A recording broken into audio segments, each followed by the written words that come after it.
ताज्या बातम्यांसाठी ABP माझाला subscribe करा आणि बेल आयकॉन प्रेस करा। नवी मुंबईमधील कोविड सेंटर घोटाळा प्रकरणामध्ये अखेर महापालिका प्रशासनाने कारवाई केलेली आहे। नवी मुंबई शहराचे COVID testing incharge doctor Sachin Nemane यांचं निलंबन करण्यात आलंय।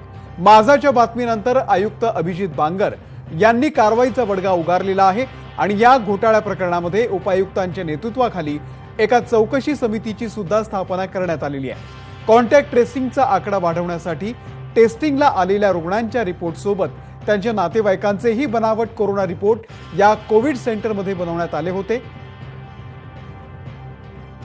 निलेश बुधावले आपले प्रतिनिधी आपल्या सोबत आहेत। निलेश, तू ही बातमी दिली होती आणि त्यानंतर वरपासून खालपर्यंत सगळं प्रशासन हल्लेलं होतं। अखेर आपल्या बातमीला यश आलेलं आहे, तुझंही अभिनंदन। आणि एक मोठी कारवाई केलेली आहे।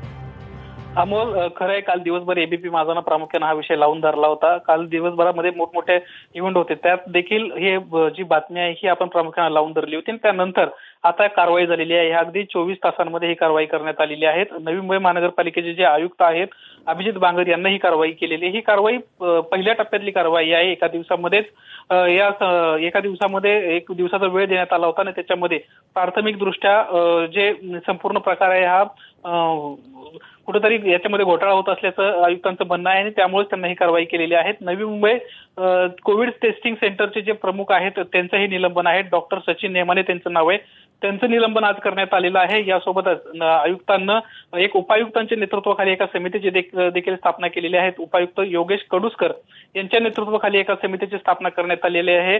पुढच्या अगदी 2 ते 3 दिवसांमध्ये या संपूर्ण प्रकरणासंदर्भातला एक अहवाल त्यांना सादर करायचा आहे आणि त्या अहवालानंतर ह्या संपूर्ण प्रकरणातले जे दोषी आहेत त्यांच्यावर देखील कडक कारवाई येणार आहेत। आज दुपारीच आपले जे आरोग्य मंत्री आहेत त्यांना देखील या संपूर्ण प्रकरणासंदर्भामध्ये तत्काळ कारवाईचे आदेश दिले होते। त्या आदेशानंतर आता या संपूर्ण प्रकरणामध्ये आपण पाहिलं असेल की कारवाई करण्यात आलेली आहे आणि एबीपी माझाच्या या बातमीचा हा इम्पॅक्ट आपल्याला पाहायला मिळतोय।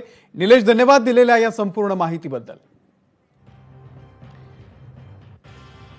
दरम्यान या कारवाईच्या प्रकरणामध्ये विरोधी पक्षनेते प्रवीण दरेकर यांनी नेमकी काय प्रतिक्रिया दिलेली आहे ती सुद्धा पाहूया। जे मृत व्यक्ती झाले त्या महिलेचं टेस्टिंग दाखवलं, जे गावाला गेले तिथे नवी मुंबईत अस्तित्व नाही ते टेस्टिंग झालं आणि ज्यांचं टेस्टिंगच नाही घरातलं ज्यांचं झालं त्याचं टेस्टिंग त्या ठिकाणी दाखवलं।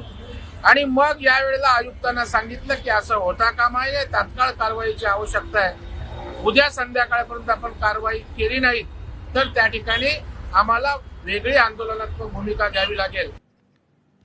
तर नवी मुंबईच्या कोविड सेंटरमधील घोटाळ्याचा माझानं केलेल्या पोलखोलची आरोग्यमंत्री राजेश टोपे यांनी देखील दखल घेतली आहे। या प्रकरणामध्ये चौकशी करून कारवाई करण्यात येईल अशी ग्वाही देखील आरोग्यमंत्री राजेश टोपे यांनी दिली आहे। नाही, मला वाटतं की हा माणसाची जी प्रवृत्ती आहे ह्या प्रवृत्तीला ठेचून काढलं पाहिजे या विचाराचा मी आहे। आरोग्यासारख्या अत्यंत संवेदनशील क्षेत्रामध्ये आणि जिथे खऱ्या अर्थाने माणुसकीचं दर्शनच घडायला हवं, डॉक्टरला आणि आरोग्य व्यवस्थेला एका वेगळ्या नजरेतून आज जनता बघत असते। मला असं वाटतं की तिथे अशा स्वरूपाचा कुठलाही विषय असता कामा नये। मी अत्यंत हार्श हँडनी, ज्याला म्हणेल अत्यंत कडक पद्धतीनं यावर जाणारे